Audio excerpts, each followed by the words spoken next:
ஆண்டவராகிய இயேசு கிறிஸ்துவினை நாம் மையப்படுவதாக அந்த காலவெளியிலே உங்களை யாவரையும் பார்ப்பதில் மிகுந்த சந்தோஷம். நீதிமொழிகள் 14ஆம் அதிகாரம் 12ஆம் வசனம், இது ரொம்ப பிடிச்ச ஒரு வசனங்களில் ஒன்று. மனுஷனுக்கு செம்மையாய் தோன்றுகிற வழி உண்டு, அதன் முடிவோ மரண வழிகள். மனுஷன் நினைக்கிறான், நான் தான் ரொம்ப அறிவாளி, அவனுக்கு எல்லாம் இன்டெலிஜென்ட்டும் இருக்குது, ஆனால் அவன் எடுக்கிற எல்லா முடிவும் கரெக்டாக தான் இருக்கும்னு நினைக்கிறான். கிடையவே கிடையாது. மனுஷனுடைய எண்ணங்கள் அநேகமாக இருந்தாலும் அதை அந்த பிளான்ஸை கரெக்டாக நடத்துகிறவர் கர்த்தர் மாத்திரம்தான். ஆமாம். ஆகவே இந்த சத்தத்தை கேட்டுக்கொண்டிருக்கிற அன்பு சபையை, நான் பண்ணுறது எல்லாமே கரெக்டாக அப்படின்னு நினைக்காதீங்க. நான் என்ன பிளான் பண்ணாலும் அது கரெக்டாக தான் இருக்கும் அப்படின்னு நினைக்காதீங்க. வசனம் ரொம்ப தெளிவாக சொல்லுது, மனுஷனுக்கு செம்மையாய் தோன்றுகிற வழி உண்டு, அதன் முடிவு மரண வழி.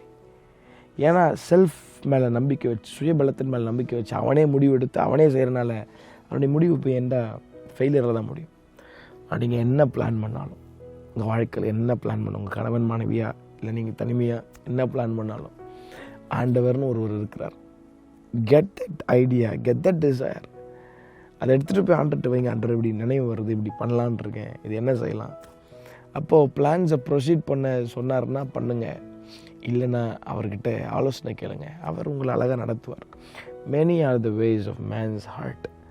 ஆனால் அதை கர்த்தர்கிட்ட கொடுத்தீங்கன்னா அதில் ஆலோசனை தந்து அழகாக உங்களை வேலையை கொண்டு போவார். நான் பண்ணுறது தான் கரெக்டு, நான் சைடு தான் கரெக்டாக இருக்கும் அப்படின்னு நீங்கள் சுயமாக முடிவு எடுத்திங்கன்னா அதனுடைய முடிவு மரண வழியாக இருக்கும். ஆகவே இந்த காலவெளியில் ஜஸ்ட் அ சிம்பிள் தாட் ஆண்டர் கொடுக்குறாரு.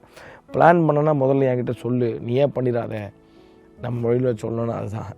பிளான் பண்ணிட்டேன்னா முதல்ல என்கிட்ட சொல்லிட்டு பண்ணு, என்கிட்ட கேளு, ஆலோசனை கேளு, நீயே பண்ணாத அப்படின்னு சொல்கிறார் கர்த்தர். கர்த்தர் தாமே உங்களை அவரை ஆசீர்வதிப்பாராக. ஆமென்.